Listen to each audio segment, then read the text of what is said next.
The conflict between Israel and the Palestinians is fought on many fronts, from Gaza to the West Bank, as we've seen, and diplomatically from the world's capitals to the United Nations. It's also fought in the media, an information war between two peoples pushing two very different narratives about that dispute. And we've seen that again and again. This week, Israel saw a golden opportunity of sorts with the opening of the new U.S. Embassy in Jerusalem, all done in a carefully choreographed ceremony broadcast live around the world. But most global TV news outlets didn't just run that. They ran these images juxtaposing the embassy ceremony with the deadly violence on the Gaza border, a pattern repeated on the front pages of many newspapers like these from Germany, the UK, and Japan. So if we have to call it an information war, which it is each time, who won? With us here in the studio is Josh Block. He's CEO and president of the Israel Project and the former spokesperson for AIPAC. Josh, great to have you here. Clearly, it's a little bit sad, for lack of a better word, to have to reduce a reality like this, a complex reality, and one where 60 people were killed yesterday and 2 today, into a media war. But that's the reality. How do you think it panned out this time? Well, first, I would be remiss if I didn't say anytime people die, it's sad to see. On the other hand, there wouldn't be the circumstances in which these deaths have taken place. There wouldn't be riots on the border. There wouldn't be violence if Hamas wasn't instigating them. So while it's tragic, I think the context is important. That said, we're in a war for perception. And I think, as we've seen in the last, year and a half in the United States, perception is driving reality and outcomes in more defined, in more direct ways than perhaps it has in the past. And nowhere in the world is the scrutiny and the attention and the ideas, the perception, the narrative of what's taking place being attempted to be driven by more negative actors than is this story here. And so when you have a situation in which Hamas really doesn't have a military objective or military strategy, it has a media strategy, and therefore its tactics of blowing up the Kearny Crossing and sabotaging the economy in Gaza, and then paying poor Palestinians to rush the fence and create dissonance is its strategy. Well, is that strategy doing better than Israeli Prime Minister Benjamin Netanyahu's? Well, it certainly is effective in creating the kind of negative imagery that is so powerful today.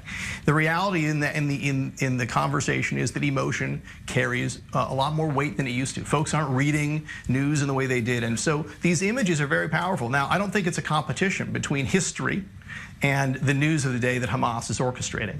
The embassy opening is not just a temporal event. It's not just a question of emotion. It's a question of history and long-standing reality.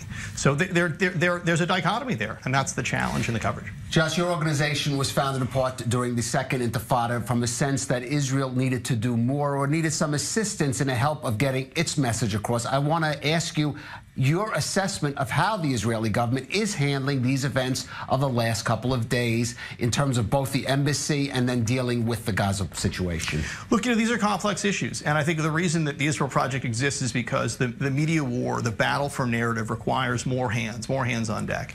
No government in and of itself is capable of addressing all the media and messaging challenges that are thrown at a story today.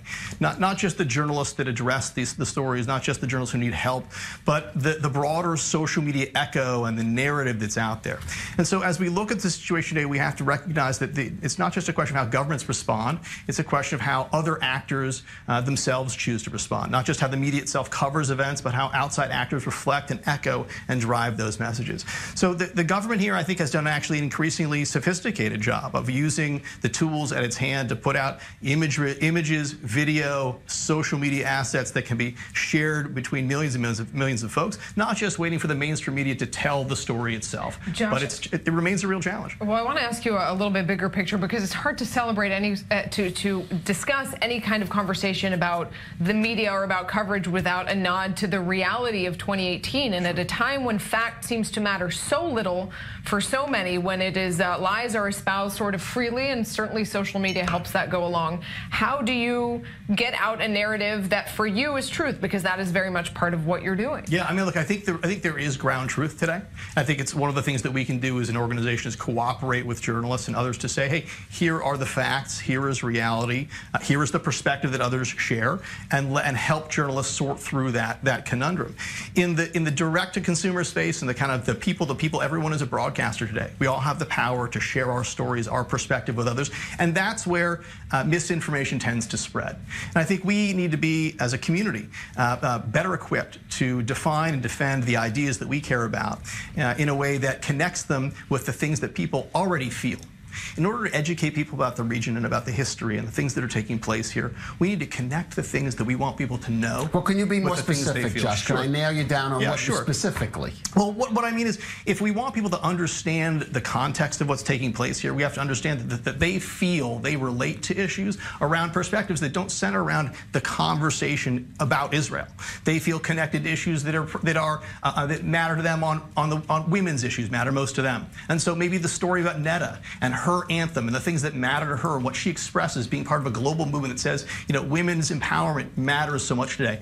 I'm a woman she's very true. She says, in my career, I was often told as a singer I should don black clothes and I should sing anthems of you know, sadness and emotion, but I wanted to be a pop star. I want to represent something that's different. How do you respond to those people who argue, for example, on Israel touting its admitted progressive view in gay rights compared to the Arab neighbors, that's so-called pink washing or trying to change the subject? Look, it's also the case that you can't get past the conflict without getting past the conflict.